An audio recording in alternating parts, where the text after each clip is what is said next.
footballgameplan.com, where football makes sense. I'm Emery Hunt, of the playbook, bring you a 2010 NFL Draft special on the Jacksonville Jaguars. We're going over their draft grades, so let's take a look and see who the Jags selected in this past weekend's draft.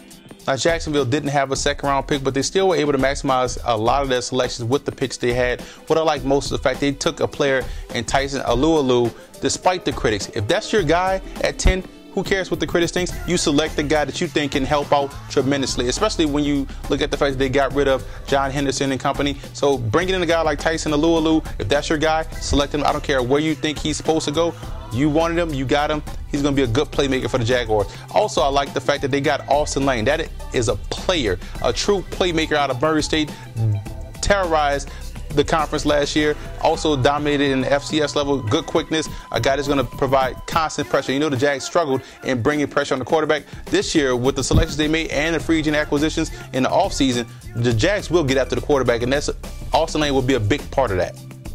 Key players that you look at the draft, you look at Tyson Alualu and DeAnthony Smith. DeAnthony Smith is a guy out of Louisiana Tech, 6'2", 304, big dancing bear, a guy that he's athletic, good size, can push the pocket, and also provide some pass rushing ability from the defensive tackle position, so that's going to help out Jacksonville tremendously playing on side of Tyson Alualu. Another key player, not on the draft board, but you look at Kurt Morrison. They bring him over. He struggled a little bit last year with the Raiders, bring him over to the fold to add to that linebacking core with Jacksonville, and that's going to help out that team defense a lot, because Kurt Morrison, when he wants to play, is a tremendous playmaker.